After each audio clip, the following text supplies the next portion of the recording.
Frontalis pulls scalp anteriorly and raises eyebrows, wrinkles forehead. Occipital belly pulls scalp posteriorly. Orbicularis oculi, this closes the eye. Zygomaticus major, it's right here. It raises the upper lip. Smiling, laughing. Platysma. I wanted to say that this was just for protection, but it actually assists in like facial expressions a lot of the time. Some nutrients comes from this thing. It's like he did in fact just throw up. Temporalis, this elevates and retracts mandible. The master, these are syngenous muscles. They work together and they have the same movement. The master is right here on the cheeks. This elevates the mandible. All right, sternocleidomastoid, favorite of them all. This is your prayer muscle and your no muscle.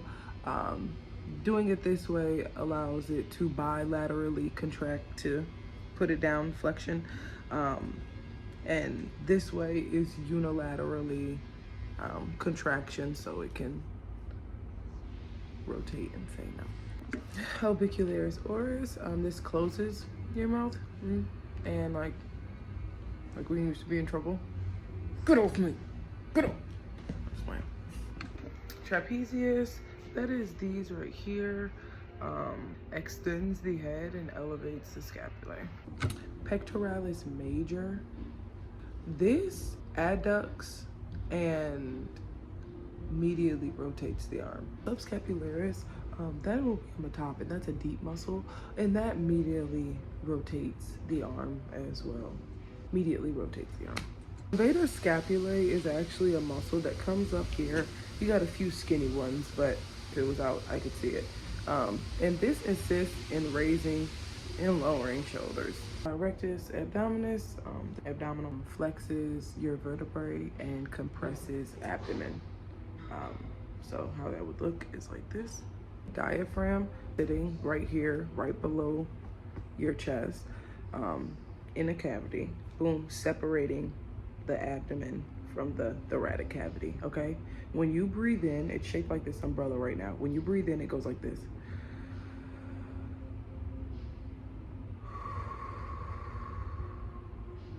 It flattens out so you can breathe and your thoracic cage can expand. And clearly when your thoracic cage goes back lower, it goes back until it's little umbrella shape. Transverse abdominis, it goes this way horizontally. It compresses the abdomen. When you do that, you're using your transverse abdominis. When you're doing sit-ups and it starts to burn, your transverse abdominis is the first thing that you feel. That's what is burning first. Latissimus dorsi, that's that big one on your back, across the back, huge, up here. It's superficial. You use this when you're in the gym and you're pulling up, okay? You're gonna use this muscle to extend and abduct the humerus. This is anatomy, so nothing ever gets weird.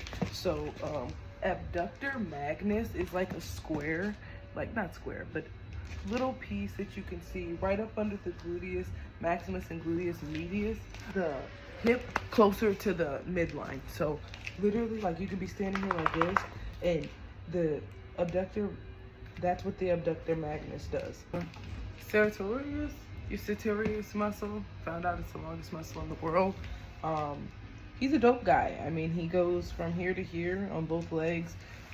He is who connects your leg to your hip. So this is how you, I love this. This is how you, boom, boom, boom. The supraspinatus, this is covered by the deltoid. So this is under the deltoid, and this assists the deltoid. Earlier I said that this is the subspinatus. That's incorrect. The subspinatus is, you would open your arm like this and you would see it through, and it is in front of, subscapularis, that is in front of the scapulae, and that medially rotates arm and keeps the shoulder joint in place, the subscapularis. does. This is my leg. I'm ashy. Don't judge. Medial head, lateral head. This is my gastrocnemius. This assists in plantar flexion. Boom. Plantar flexion. Right up under my gastrocnemius is my soleus. So boom, take him off. Choo. And my soleus is right under here, and he does the exact same thing. He assists in plantar flexion. If you make a fist, this will pop up. This is your brachioradialis. Flexes your forearm. Next to it has to be the pronator teres. Your pronator teres pronates, weakly flexes your wrist.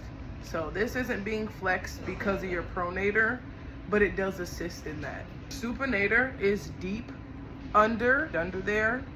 Your supinator supates your hand, your arm, your forearm. There is longest. It comes straight down. That's your palmaris longus. Okay, it weakly flexes your wrist. Flexor digitorum superficialis. You see it moving there. That all he does, well, he does a lot. He flexes the hand. Okay, so this is who flexes the hand, and the fingers. Tibialis anterior. You'll find your tibius bone. Your tuberosity will be right there, so that's how you know what it is. You'll go slightly to the right. You're gonna invert your foot up. This muscle that pops out, your tibia, that's your tibialis anterior. If you have a weak one of those, you can't wear heels. This is for dorsiflexation and inversion on the foot. Triceps brachii. You have a lateral, long, and medial. Lateral, long goes down this way. These all are used to extend the arm and forearm. Brachialis, your little brother probably uses this one a lot. That's that big one, okay? This is used to simply flex the forearm at the elbow. Erector spinae, this is slightly to the right, slightly to the left. That's the erector spinae. Bilateral contraction of this muscle.